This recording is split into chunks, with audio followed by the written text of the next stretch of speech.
1 बाट सुरु गरौँ। Choose the correct option for the question below भनेको छ। एमा चाहिँ which bee contains only 16 chromosome भनेको छ। यसको एन्सर चाहिँ आइआइआई को ड्रोन बी हो। अब बीमा from where is royal jelly produced भनेको छ। यसको III from the gland at the head of the worker bee. अब हामी सीतिर जाम। Which bee is form when the larva is fed royal jelly continuously भनेको छ। यसको आई हो एन्सर क्वीन। अब डीमा which stage of the bee is shown in the given diagram भनेको छ। डायग्राम चाहिँ यहाँ प्रोभाइड गर्न सकिनँ मैले। अब यसको एन्सर चाहिँ आइआइआई को लार्भा हो। ईको why is honey bee called social insect भनेको छ। यसको चाहिँ टिप्स इन कोलोनी भएर होइन। अब एफमा when the pollen baskets in the legs of the worker bee are broken by certain means which of the following function can not be perform by them भनेको छ। यसको आइबी हो collecting pollen from flower. Which of the following is characteristics of the drone bee भनेको छ। यसको चाहिँ answer haploid, fertile, medium sized, hairy. मैले पनि तपाईँलाई भन्दा पढिरहेको छु।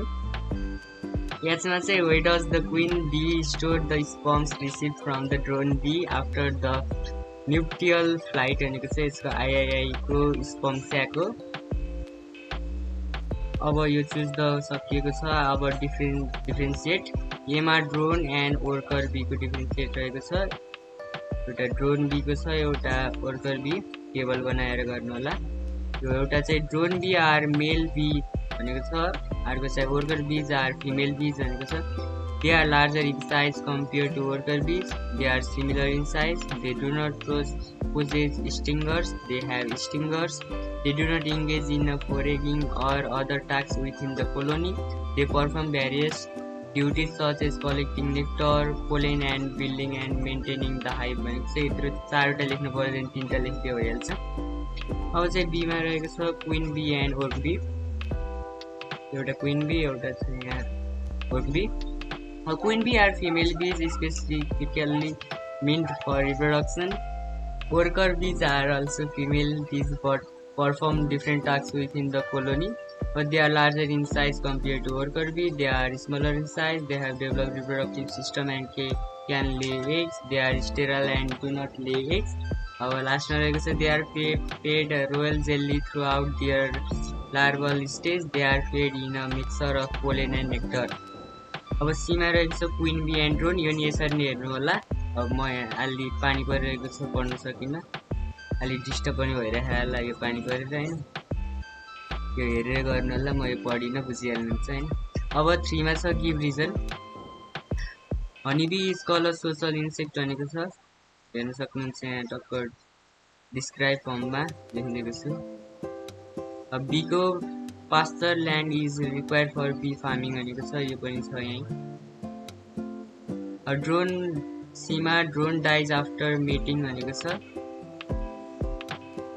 बीमा बीज आर मल्टिपर्पज इन्सेक्ट भनेको छ। यहाँ हेर्न सक्नुहुन्छ, बुझेर लेख्नु होला। अब 4 मा एन्सर द फलोइङ क्वेसन छ। फर्स्टको A write the various type of found the web भनेको छ, हाइभ भनेको छ। अब यसको चाहिँ various type of bees found in the hive include the queen bee, worker bee and drone bee हो। अब बीमा what is the first function of drone bee भनेको छ, हेर्न सक्नुहुन्छ। सीमा if the queen bee dies for some reason who will control the hive भनेको छ। हेर्न सक्नुहुन्छ एकदम सजिलो तरिकाले। How does the queen bee control after members of the hive भनेको छ। त्यो पनि हेर्न सक्नुहुन्छ। इमा write the uses of honey भनेको छ। It is used as the natural sweetener in food and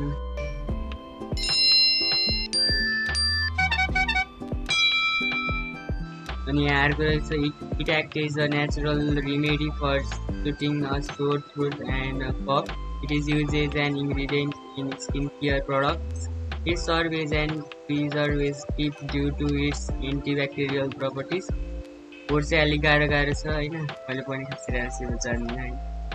describe the structure of the queen bee भनेको छ एफमा, हेर्न सक्नुहुन्छ।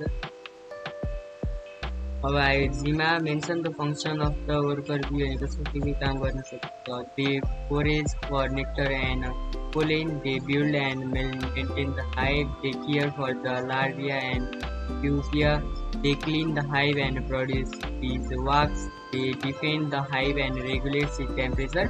अब याचमा explain how the division of the larva occurs in a bee भनेको छ. Answer अब division of the larva in the bees occurs through a process called age-based task allocation. Age they transition from one task to another, starting from cleaning the hive, feeding larvae, producing bees wax, guarding the hive, and eventually becoming foragers. This division of the labor ensures efficient functioning of the hive and optimal utilization of the colony resources. अब आइमा explain the life cycle of the honey bee with diagram भनेको छ. Diagram चाहिँ यहाँ मैले provide गर्न सकिनँ होइन.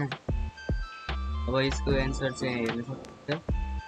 डायग्राम चाहिँ बुकमा छ, हेरेर गर्नु होला.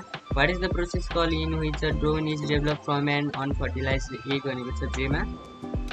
यो पनि सजिलो तरिकाले लेखेको. अब केमा when a farmer practices bee farming, then income of other farmers in that locality also increase. Justify your reason भनेको छ. स्टिगर भनेको bee farming increases the income of your other farmers through pollination. Bees help fertilize crops by transferring pollen between flowers while collecting nectar. This increases both the quality of the crop yields, benefiting local farmers economically. अब video पनि लामो भइसकेको छैन. यो हेल्पको हेर्न सक्नुहुन्छ, पढेर लेख्नुहुन्छ. र आजलाई सकिएको छ. थ्याङ्क्स.